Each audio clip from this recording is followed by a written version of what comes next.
episode is sponsored by txcitizen.com, local New Braunfels news that's exclusively online and completely free. Also sponsored by the Texas Gamers Lounge, now with 2 locations in San Marcos and Austin. Both locations feature all-you-can-play pinball, arcades, modern and retro consoles for only $9.99. Follow them on social media by visiting TexasGamersLounge.com.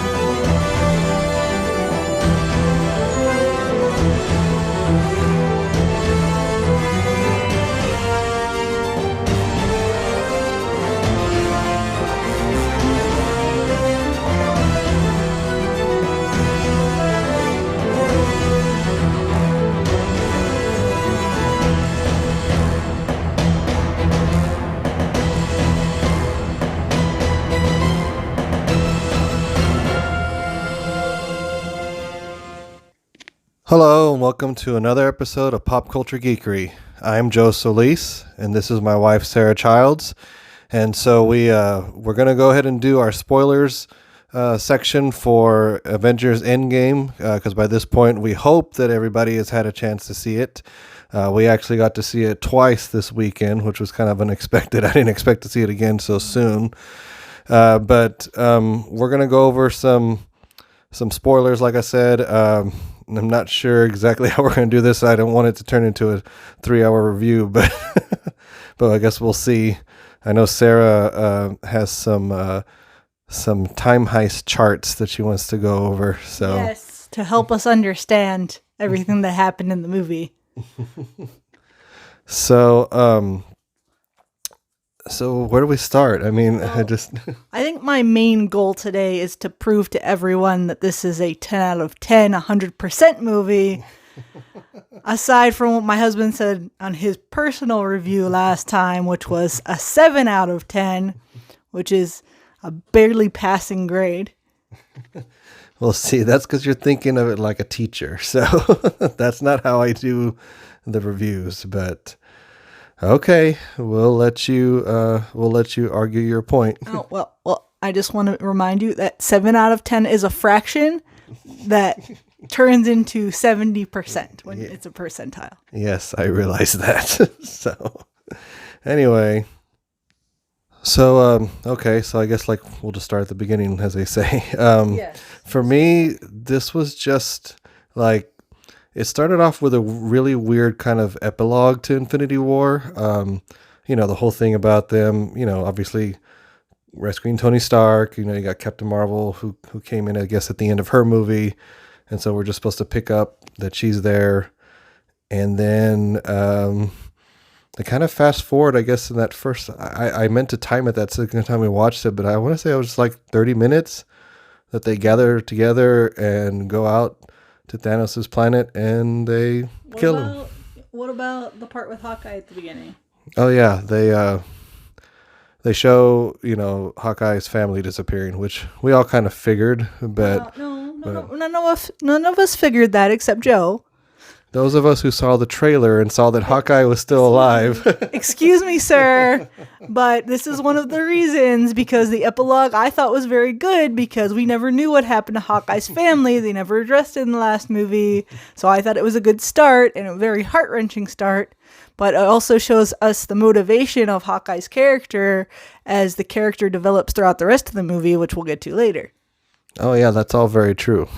But what I was getting at was the whole let's band together and go kill Thanos in the first 30 minutes. Oh, well, that threw me off too, because I was like, well, we'll get to that part first before I guess. I mean... We're there. Oh, okay. Yeah, we're doing the spoiler review. I guess I can. Yeah. Okay, so they band together and kill him within the first 30 minutes. Yeah. That did surprise me. Because I was like, where are they going to go from here? And then as soon as the stones weren't there, then it was obvious that where they were going from there. Yeah, and that was one thing that I was like, so he says he used the stones to destroy the stones. I should have looked this up, but I guess it was just my impression that the Infinity Stones lived up to their name, that they were eternal and that they couldn't be destroyed. So that kind of threw me off. But like I said, I didn't brush up on my knowledge on that, but I kind of feel like that's the way it should be. But you know, this is the MCU, so they have their different rules for their characters and their artifacts, like the Infinity Stones in this case. So, but after that, you know, that's when they jump 5 years later, which that was when the movie got really somber for me. You know, when Captain America was in the support group, and I mean, what did you think about that shift? We're going from, you know, he's dead, to okay, let's sit and talk about it for a little bit. You know, for 5 years. Well, they went through that after they had killed him and they had realized the Infinity Stones were no longer there, which I feel like it's okay for them to be destroyed. Like, I get it, they're destroyed to destroy themselves, and then he almost killed himself in the process too, which is foreshadowing for later. But it was a good move on their part, and obviously they're going to do something unexpected because they want to shock the audience. They don't want to necessarily follow any comic book trend that was set before, because they want it to be an experience that's new. So when they go back, you know, after that, I'm sorry, go forward 5 years. I thought that everything that happened in that was, yeah, it was somber, but to me, it was really interesting. There was no point in the movie in which I was bored, because all of it was really good character development. And I feel like that's why this is such a good story. And we didn't have to chock it full of guns and shooting and violence, but instead, I mean, I think I like the part at the end, of course, but I'm just like, I think Joe is very like, Joe wants action, action, action, action all the time for it to be interesting. And to me, I thought that was really interesting, and it still made it a good movie. See, that's not true, because the Russo brothers they did Captain America Winter Soldier, they did Civil War, and of course they did Infinity War. And all three of those movies had a good mixture of the two. I mean, to me, they're the ones that made Captain America, I mean, as awesome as he is. Mm-hmm. And part of that was his, his turmoil with, learning about Bucky being alive, and then later with him dealing with the Accords that basically were trying to register all the superheroes and make them part of the government. So, it wasn't that. I guess it was just that, this movie had all those same elements, but they were all kind of in different parts. Because like the beginning was kind of like Infinity War. It's like, bam, bam, bam, fast, fast, fast, And then this part was like the slow parts, in those other three movies I mentioned. Yeah. And of course we get to the end, which we'll get to eventually. Well, but when we get to the timelines too, I mean, in the timelines, action was mixed into all the timelines. So I feel like it was a really good mix too. Even though they had that little somber part in the middle, I felt like, it was there for a reason. And like I said, like, none of that bothered me, because I still was like attached to the movie and wanted to know what was happening the whole time.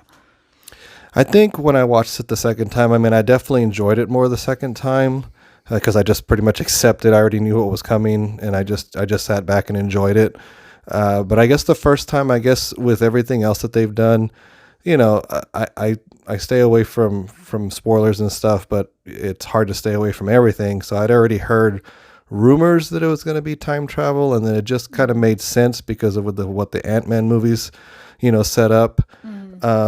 I guess for me, I was hoping it wasn't going to be time travel. I guess I was hoping that wasn't going to be the answer.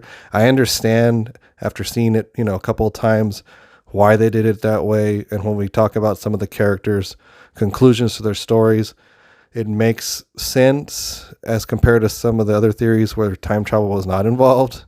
But I think that's just what it was, is that I was kind of hoping for a different explanation. But yeah, I guess we can talk about the time heist now. My turn. I know. I'm trying to get there. Yeah, I mean, I like the time travel, but I pretty much like anything that has time travel in it. But no, I saw it coming after they were gone with Thanos. I was like, how else are they going to get to him, unless it's just going to be depressed Avengers for the rest of the movie here. So That was the alternate title. yeah, that's a good alternate title. The Depressed Avengers Endgame.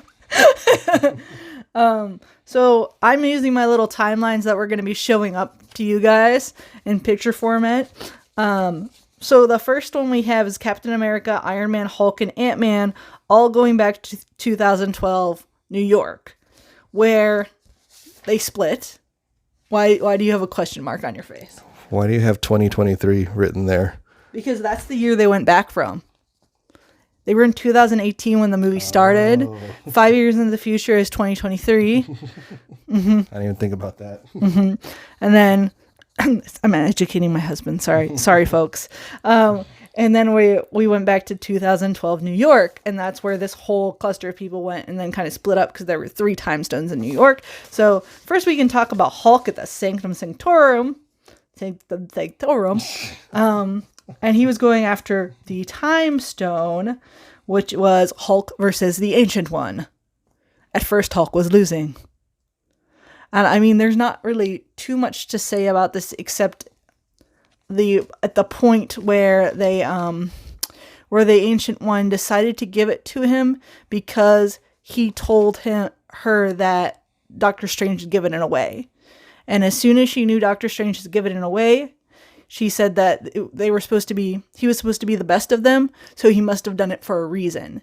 And then I think that's when she put the pieces together that there was a break off of a parallel timeline happening that she needed to help them contribute to, because if you put it all together, it references the fact that Doctor Strange says that there's only one way that they end up winning.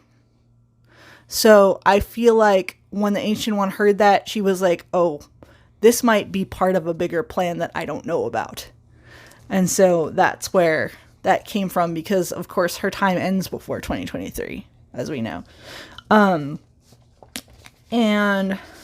anything to say about that, Ian?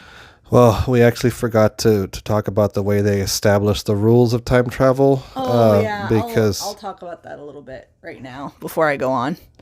Okay, so the past does not affect the future, which means, then this is going to sound super confusing the way I say it, probably. So when they travel back in time to, in this case, 2012, then instead of going into the future to get back, they're actually traveling back in time again to get to the previous 2023 that they started in. So it is their own future that they go to in 2012. They make events happen that start a parallel timeline. The parallel timeline they travel back from to get to their original destination of 2023, so that by the time we get to the part where everybody goes back and meets back, it's literally right after they left. yeah, see, that's why when they make fun of, in the movie, they make fun of traditional, time travel movies like Back to the Future and Time Cop. Those all have the more traditional rule of you can jump back and forth, and what you affect in the past does affect the present. That's why Back to the Future, Marty McFly's parents are awesome now in the future, and they weren't before. So that's part of, I found that's all I talked about with people after this about. Yes, the timeline. Yeah. And so that was part of why it kept bothering me, because I'm like, see, this is what happens with time travel, is that you just discuss it to death until you either agree to disagree, or you just accept it and say, whatever, I'm just going to watch this movie and not think about it because, it's time travel. So. Well, the thing is, we're talking about 2 different types of time travel here. 2 different, perspectives. So this is the version of the timeline in which parallel timelines are created. Back to the Future's timeline, parallel timelines aren't created. It just, Remember Biff, the evil 1985 Biff, when he goes back, so it's and Doc Brown even showed that it created an alternate 1985, Okay. So let me correct myself then, because I didn't remember that. So Back to the Future does both. They couldn't decide on one. They decided to do both. And the Avengers picked one, and they didn't do the other one at all. Kind of like The Flash. I brought up The Flash before. Because they're like, alternate this, alternate that, alternate universe, alternate land, alternate dimension, alternate timeline. And then it's like, oh, wait, but stuff still affects other stuff. And it's like everything just got thrown together there. Mm-hmm. So this, we have to like separate our brain from the timeline in which we think the past affects the future, because to those people, it is not their past, it is their future. Now back to our regularly scheduled program. And I think Joe has a hard time wrapping his brain around this type of time travel, and that's why we're having this discussion. Now, we talked about the Hulk. Did you have anything to add to that? Okay. All right. Hulk versus the Ancient One. I think I typed the main point there. Captain America for the Mind Stone. This is when Cap ends up talking to the crew in the elevator. That's S.H.I.E.L.D., but they're really not S.H.I.E.L.D. They're really Hydra. That's it. Thank you. They're really Hydra. So he goes, "Hail Hydra," and he gets them to give him the stone. And then, hey, you can't just gloss over that scene. You don't know how important that line is. Okay, go ahead, Joe. That was one of the many Easter eggs in this movie to longtime Marvel fans. For those who were about to quit on Marvel 2 years ago, when they had Captain America's story where it was revealed that he had always been a Hydra agent.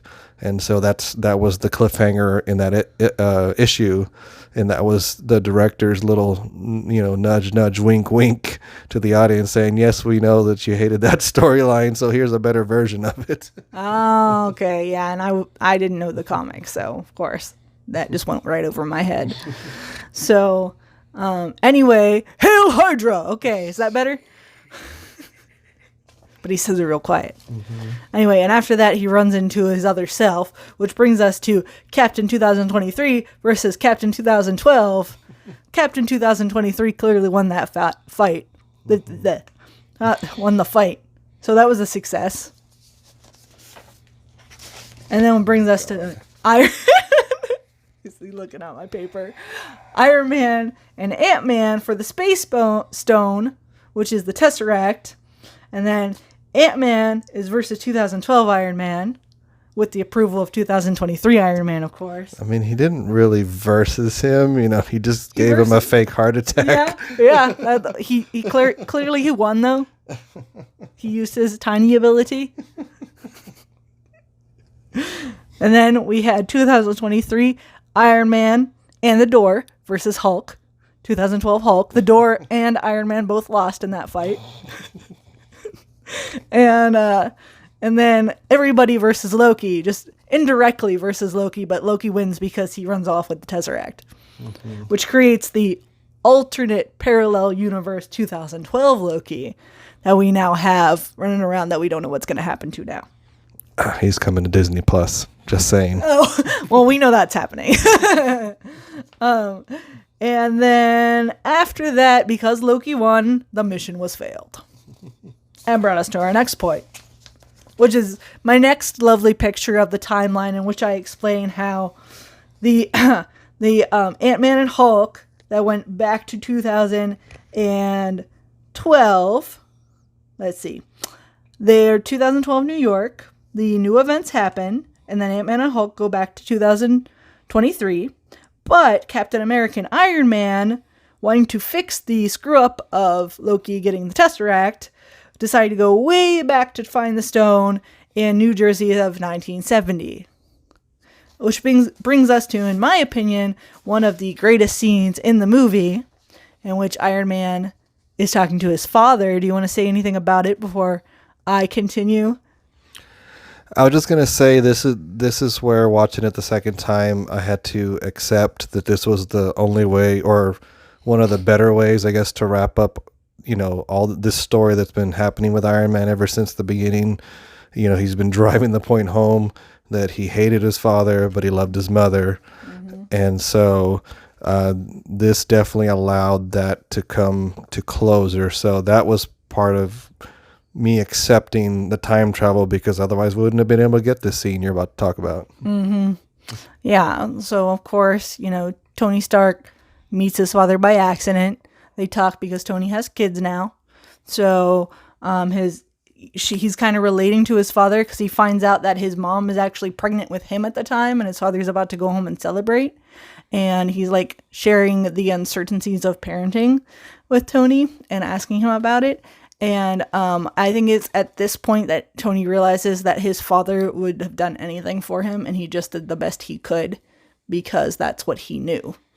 And then Tony has a sense of acceptance, and that's like one of the big themes, like you said, throughout Iron Man's movies, is his father. So I feel like that was really meaningful, and because his father also, this was kind of like a foreshadowing almost, as his father said that he hoped he wouldn't have a son because his own self-interest had often outweighed the need to help others, or I don't remember how he phrased it, but and at that point it was kind of interesting because Tony had already chosen to help others over his own self-interest by going back in time.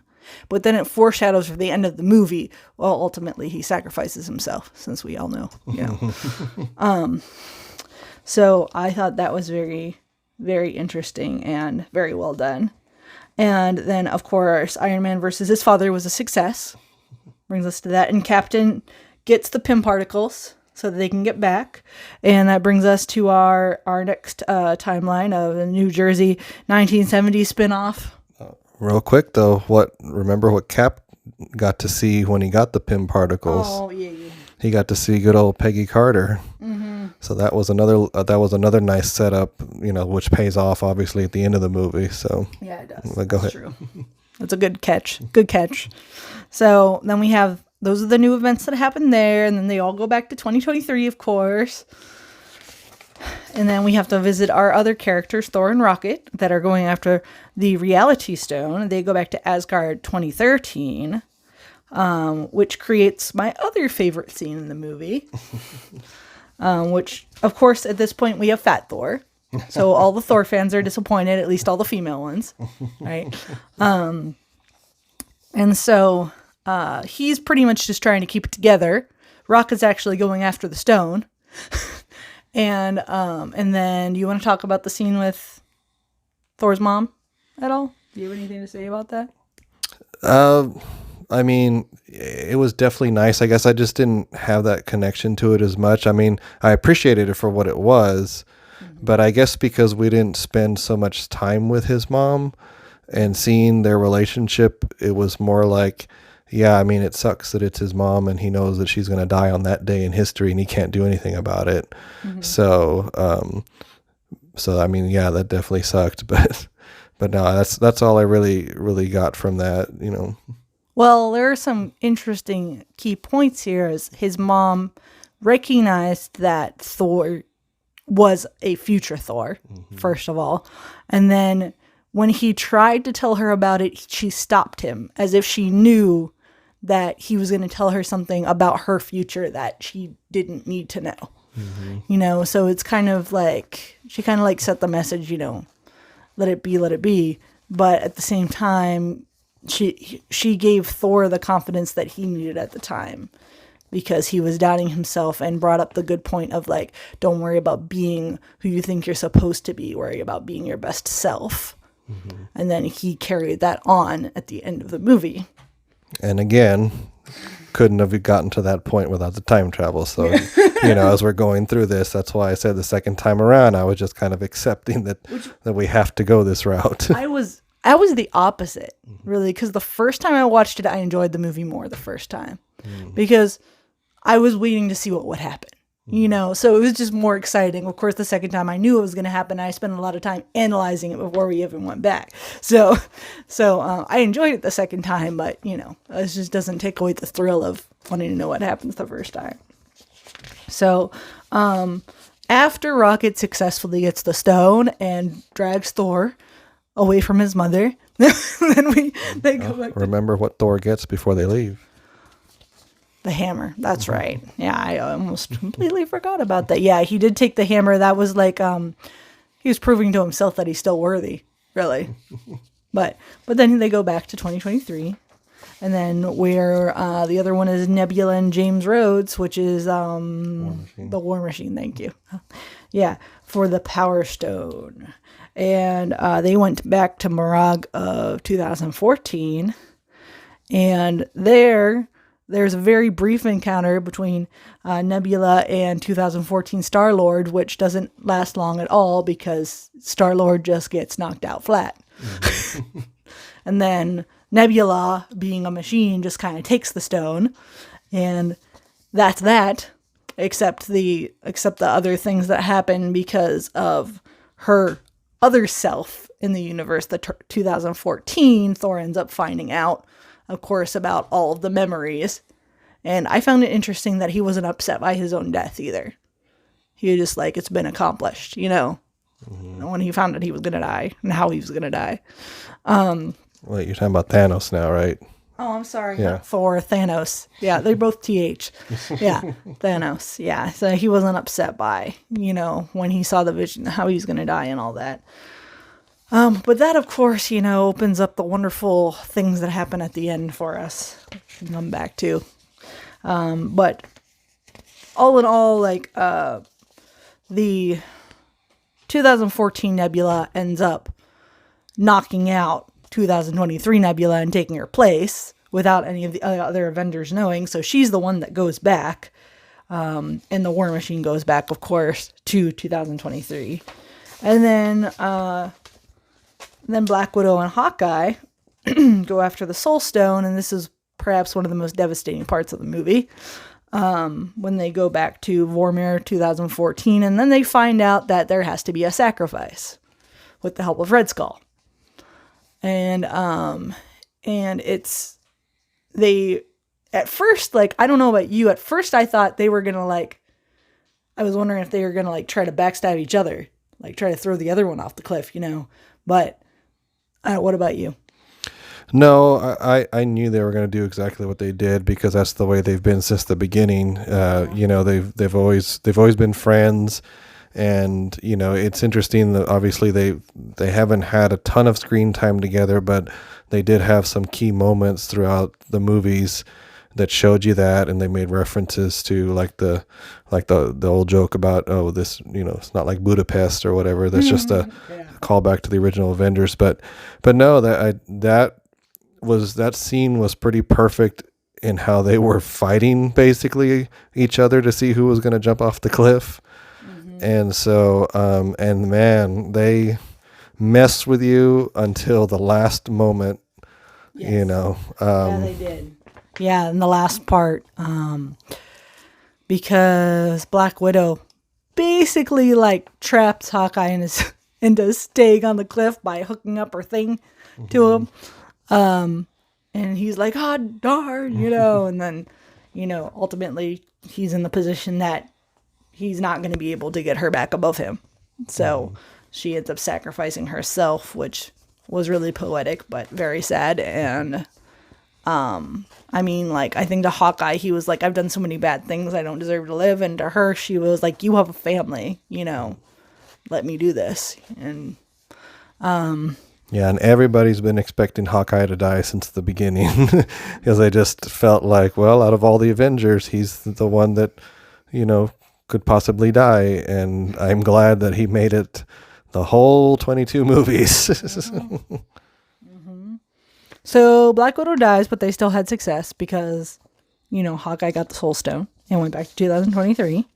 And then my last little slide here is how the timeline works in a few simple motions. So we have the movie starting, and then, 5 years of the future, 2023, and everybody goes into their wiggly timelines, everybody goes back, and then they keep going back, and now they're back in 2023. And that's Yay. it. It's that simple. Time travel is not simple. It never is. So, this is the part that, I also appreciated more the second time around. With 2014 Thanos coming through the quantum realm time tunnel, because Nebula, came ahead and is trying to still win his favor. And so, you get the total destruction of the Avengers headquarters. Yes. And which leads to another good Easter egg for comic fans. When the Hulk is holding the remnants above his head, he's basically holding the entire structure from falling on War Machine and Rocket. That's a deliberate callback to a comic called Secret Wars, where one of the villains threw a mountain on the Hulk, and the cover shows him in that same position, but he's holding a mountain to save the Avengers, who are all, huddled below the Hulk. So that was a nice little callback to a classic story that had nothing to do with the Infinity Gauntlet. But and let's not forget Brainy Hulk too. They made Brainy Hulk. So they just go ahead. No, yeah, we didn't talk about that, because she mentioned, Fat Thor and Brainy Hulk, and it's like Smart Hulk is actually what they call him in the comics. But yeah, so it was funny, and I guess with Thor, he's staying on that path of kind of goofiness that we talked about, that he came to in Ragnarok, and kind of kept a little bit in Infinity War. I mean, obviously he's had more tragedy when Loki and almost all of the Asgardians were killed.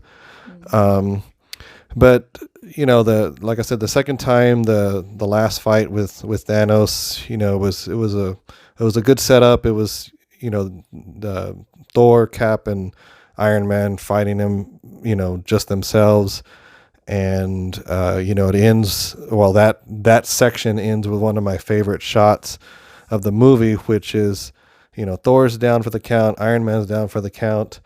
Cap, at this point has done another crowd pleaser, which is, he was able to summon, Thor's hammer. Which I will say, we didn't really talk about, but the crowd we saw it with the second time, they really got into it. So they helped that scene. They helped make it more impactful for me, because they were cheering, and as Cap was getting the upper hand on Thanos, with every hit, they were just, going crazy. It was like watching a professional boxing match at that point, because the crowd was so into it. So that was pretty fun. But then, Thanos gets the upper hand. He actually breaks Captain America's shield, which they don't talk about it too much in the movies, but it's well known in the comics that his shield's supposed to be pretty much unbreakable. So that's why that was such a big deal and such a devastating imagery, because, he's got the half shield, everybody's down, he's seeing that Thanos is summoning his entire army to come down on him, and Cap still gets up, he still straps on the shield, and then he's standing there, and it's a wide shot of him, and you see Thanos' army bearing down on him. And that, to me, was an amazing one picture that just captures the spirit of Captain America, that he never gives up. And so if any of the deaths and things didn't make me tear up, it was that part, because that got me. Because to me, that's just the essence of a hero, and that they never give up. But then, do you remember what happens next after that? I was gonna say about the hammer, or not the hammer. Yeah, the hammer part, real quick.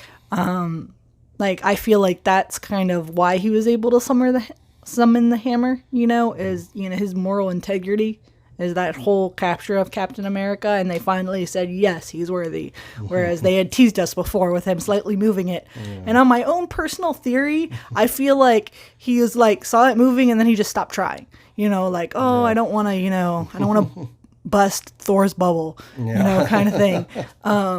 But I don't know. That's my personal theory, though. But then after that. Is that the Iron Man part, or am I going ahead? No, that's where everybody starts appearing through the portals. Oh, yeah, duh. Sorry.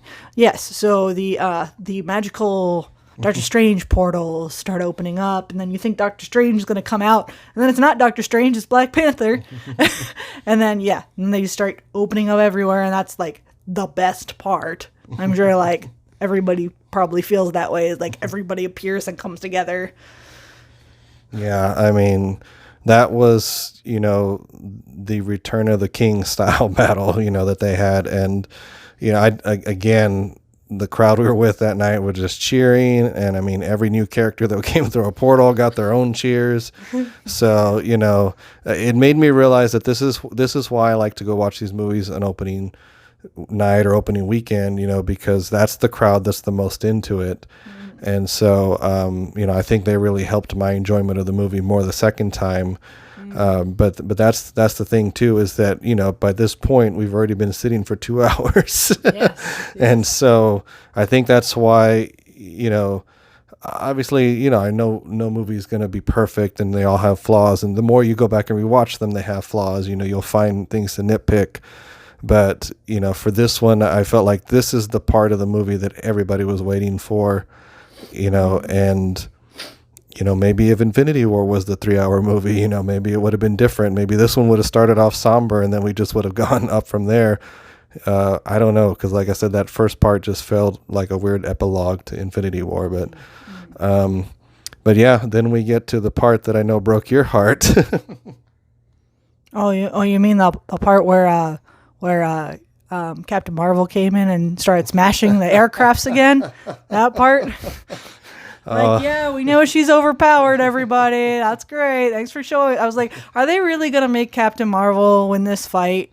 Really? And then I was like, oh, thank goodness. Thank goodness she just got hit to the side. Now I can see some of the good characters again. Yeah, I mean, she yeah, I mean, I am glad that they handled her the way they did. Although, yeah, if like I said in the movie, if I have to watch her fly through one more starship, I'm just over that already. I've already seen her do it twice. I hope to God we have a decent villain in the next one that can, stand up to her. There's plenty of cosmic threats out there that they can throw at her. So, but no, after that, after Thanos knocks her out of the way. Yeah, and the woman fight happens. Mm-hmm. All the women band together. That was pretty epic too. I like the Scarlet Witch part. Mm-hmm. Oh yeah. But it was just sad because Black Widow wasn't there. But Scarlet Witch was like, what you've done to me, referring to Vision. If you don't remember when the stone was ripped out of Vision's head in the previous movie, and he's not coming back because it wasn't because of the disappearance thing. So yes. So afterward, the Iron Man part I know is what you're talking about. Yes, which devastated me, of course. Well, real quick, though, I saw another reviewer bring up an interesting point about Scarlet Witch. Uh-huh. Do you realize, because she actually comes out right before Captain Marvel does, do you realize that she actually was defeating Thanos? She had him up in the air, she was crushing his armor, and then he desperately calls out to his ship. He's like, rain down fire, and then his lieutenant's like, but our troops, and he's like, just do it. And then he just starts killing everybody, and right after that, is when the guns turn to the sky, and that's when Captain Marvel shows up.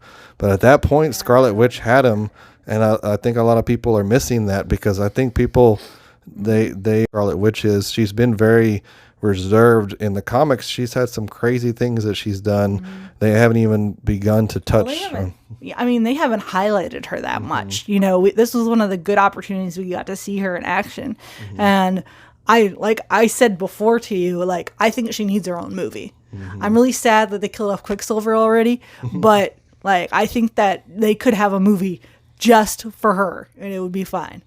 Well, she is getting a Disney Plus series. Oh, boy. It's called WandaVision, and it is formatted that way. Nobody knows why it's formatted that way, but it's called WandaVision. So. Okay. Well, I guess we'll see. Yeah. I guess we'll see.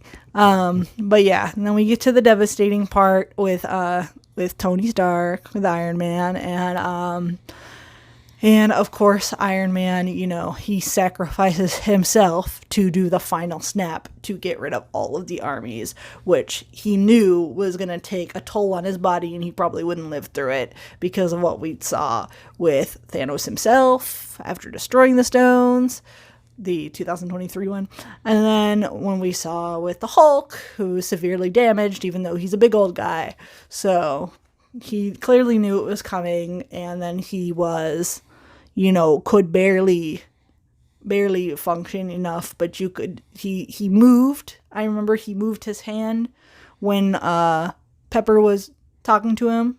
So we knew that he could hear at least, you know. But yeah, that's like my favorite character from the beginning. So yeah, it was disappointing.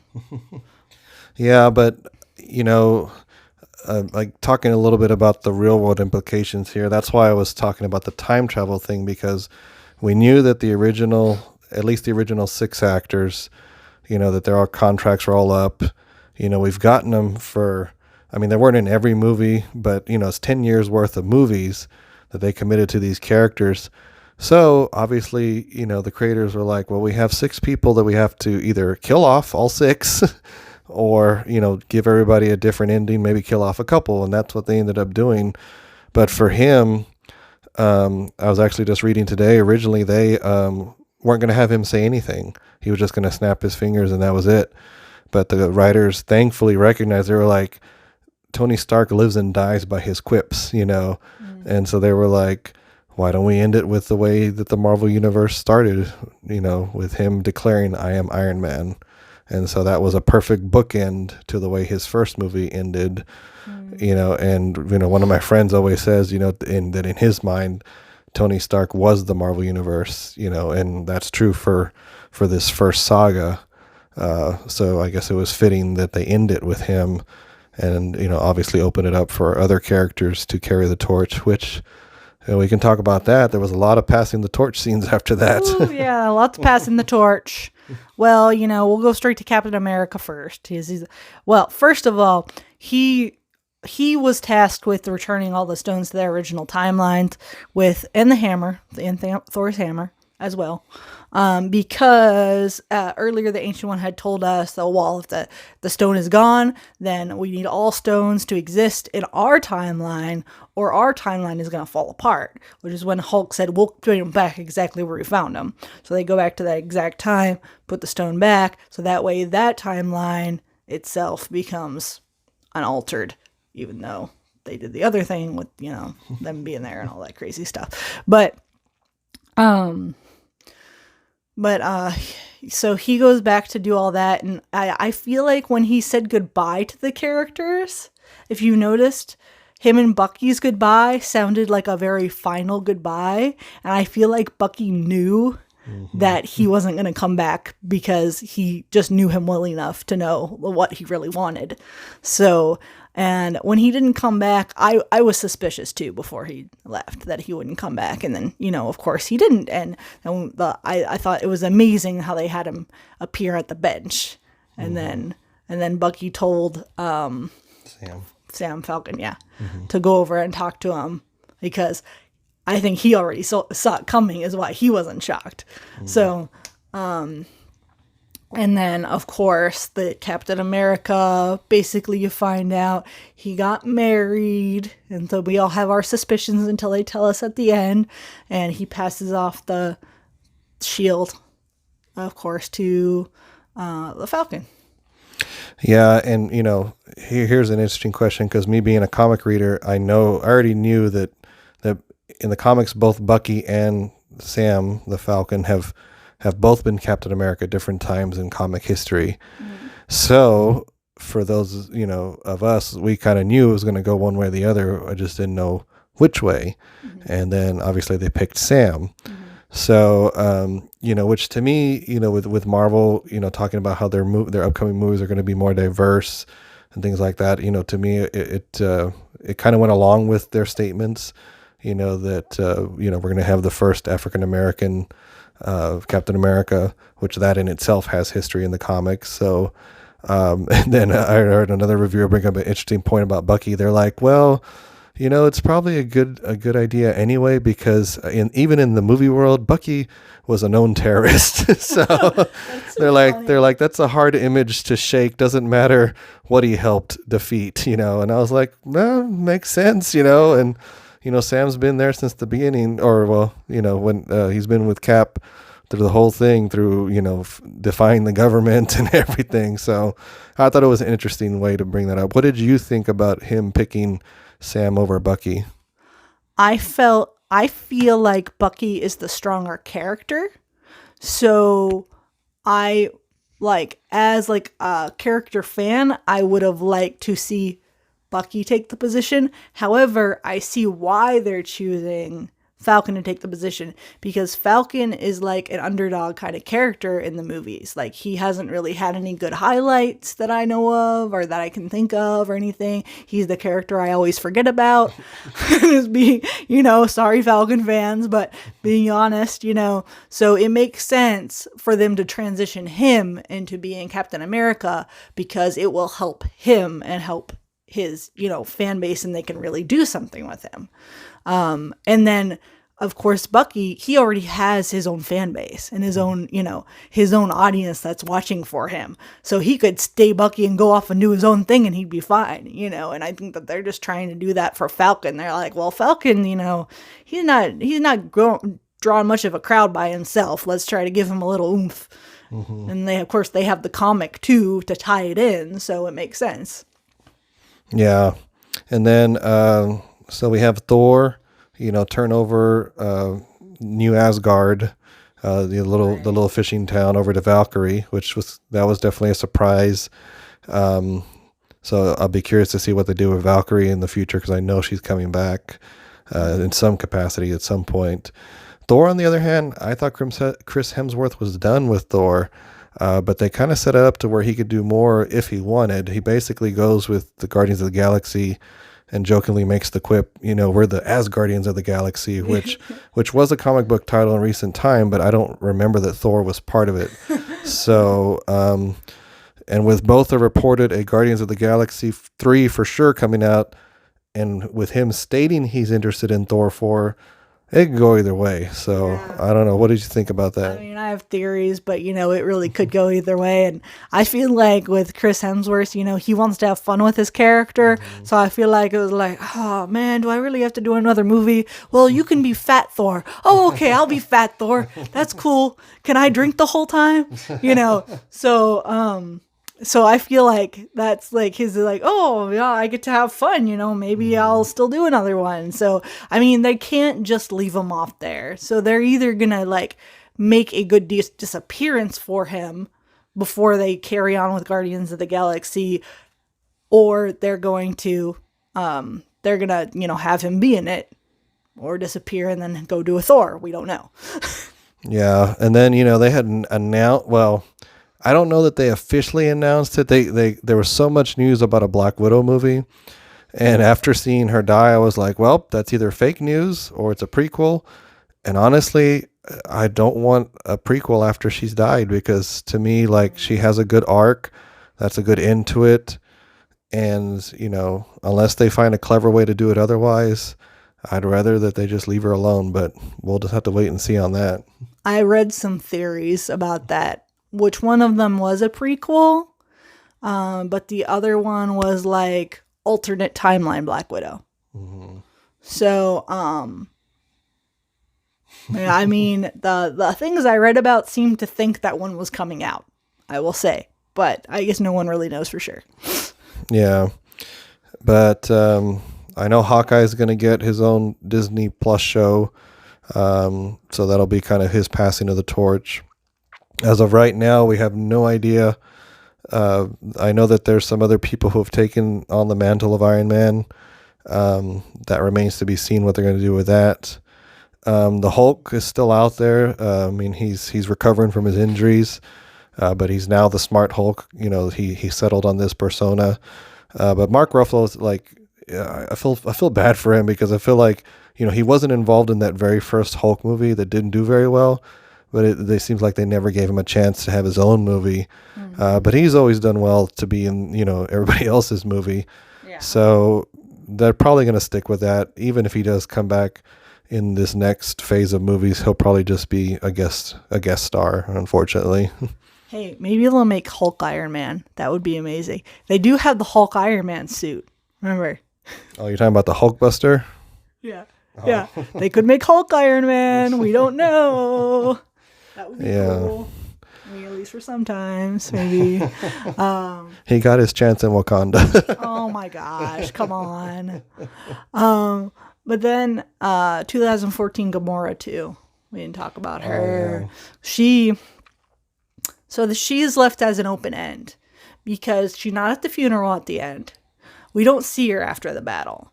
But to me, it's implied that the bad guys are vanished. She had joined the Avengers at that point, so she wasn't on the bad guys list anymore. So I wouldn't think that Iron Man would zap her away. So, and at the end of the movie, Star-Lord is trying to search for her on a database secretly, which, you know, we see the scene with them where he's like, oh, Gamora, and then it's like they start all over again. Get off of me! Like, I think it's possible that she'll show up, but still in the current timeline, and then they'll, you know, basically start over with that. At least I hope that's what happens. And this is why time travel gets confusing, because when you have to start referring to people as old Gamora, new Gamora, 2014 Gamora, it's just like, and you know what? Welcome to 30 years worth of comics, because this is what I've had to deal with my entire life being a comic fan, and everybody else out there who's a comic fan, you know what I'm talking about. You know the confusing timelines that exist out there, and we just all smile and grin and bear it. Maybe that's why they just did this with this movie, because they're like, you know what? Comic fans have dealt with this for years. They're not going to complain. I think 2014 Gamora, if she stays in 2023, then she'll become Gamora. Instead of 2014 Gamora. And then we won't have to use that title anymore because it'll be normal. Yes. So, but anyway, I mean, this has turned into a pretty epically long review. So yeah, I knew this was going to happen. No matter what we tried to do. I mean, the one we watched other people's ones and they were long too. It's like, because there's so much in this movie and it's so hard to not talk about it forever. Yeah. But anyway, you know, for those of you who are still with us, thank you for hanging in there. We do appreciate, you know, all the followings we've gotten so far. We've gotten a lot of subscribers, and so what we would like to do with this video, especially for those of you who have hung on here till the end, please comment in the section, you know, below, because that way we can see what did you think of some of the things we talked about. There's so much to discuss. There's so many theories, and this is the spoiler video, so, you know, spoil away in the comments, because if people don't see that all cap spoilers, you know, hey, I can't hold them by the hand at that point. You can't make it any more obvious than that. Yeah. Oh, here's an interesting thing to put in the comments. So Joe, 7 out of 10. Sarah, 10 out of 10, 100%. Who do you agree with?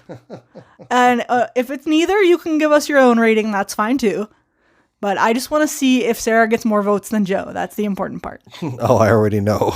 I see the future on this one. So, and I don't need a time stone for this. So, but anyway, thanks for watching, guys. You know, for those of you who subscribed, thank you so much. If you haven't subscribed, please consider subscribing. If you like this video, hit the like button and just continue to follow us, because we have a lot more summer movies coming. Obviously, this was a huge one to start the summer with, but this universe is not done yet. We still have Spider-Man Far From Home, and there's supposed to be more epilogue goodness coming. So epilogue goodness. Yes. Also, I'd like to make a minor side note that this is After Work Sarah, and After Work Sarah is not very presentable. So during the summer, you'll get to see more refreshed Sarah. It doesn't look like she just came from work. Yeah, she teaches the youth of America, so tell her thank you in the comments. But anyway, guys, thanks again, and we will see you guys on the next episode.